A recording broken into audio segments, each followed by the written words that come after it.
And should there be some limits about these the research, because they are doing research even in AI ethics, and to me it looks like, and then we have in some of these AI ethics teams in some of the big tech companies being dismantled because they didn't quite agree with some of the, of course, the interests or maybe the perspective from the company.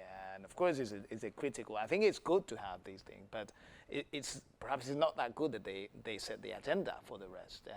It's like having the wolves taking care of the sheep.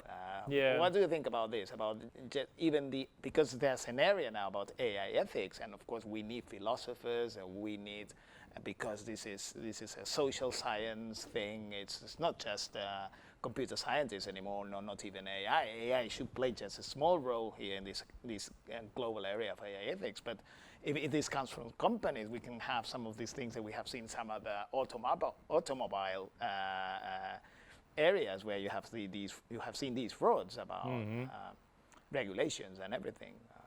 Yeah, it's ironic that so for example the European Union, they had a high-level expert group on AI, and they come with guidelines in ethics. And there are very good people on that group, and I know many of them.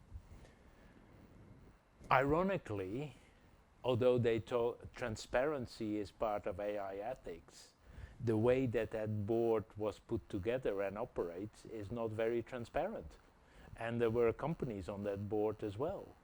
So there is a certain irony in it if some self-appointed board tells us what we should and shouldn't do with ethics. You know, you say, well, what authority do they have? So these are really hard questions.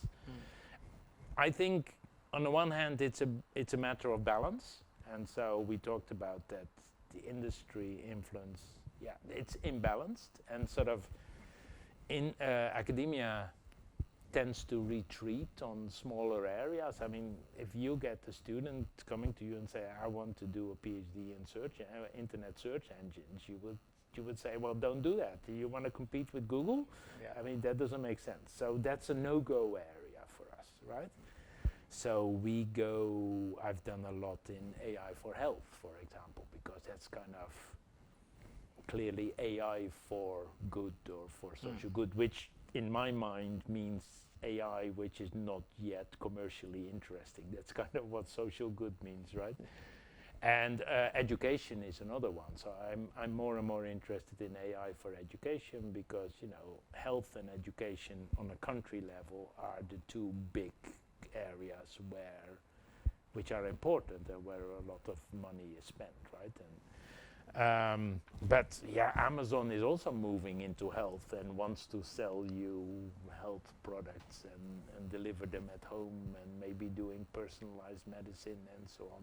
So there is this encroachment, and it's I'm not even saying it's wrong that industry does this. It is just what industry does if you leave it to their own devices. It's also a matter of scale. That's the other. It's a matter of balance and a matter of scale.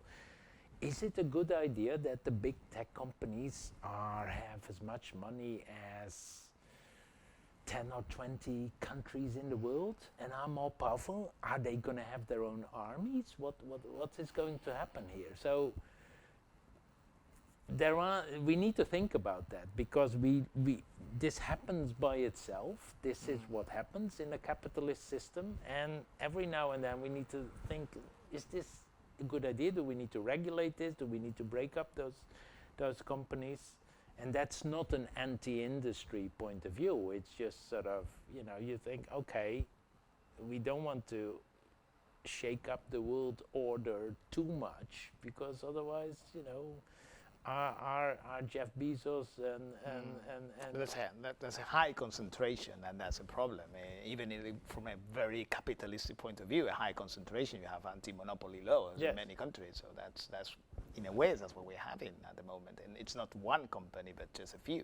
Yeah, and so there is this kind of power law idea that, you know, too much of the power rests with only a few companies, and that lopsided thing needs dealing with, because my nightmare scenario is that universities, there's a brain drain to industry, and then there is less good research is being done, there's less funding and so on. Universities shrink, and then 10 years later, maybe the companies come and say, we need more people, you don't educate enough people. And universities say, but you've been squeezing us. You know, you should have seen this coming. You have an interest as well in keeping universities well funded and well resourced. And nowadays, because there's so much reskilling needed, you know, big companies have their own academies and their own training programs. So that worries me. I think that is, we need people who look 10 or 20 years ahead and say, well, what trajectory are we on, and what does that mean in 10 or 20 years? So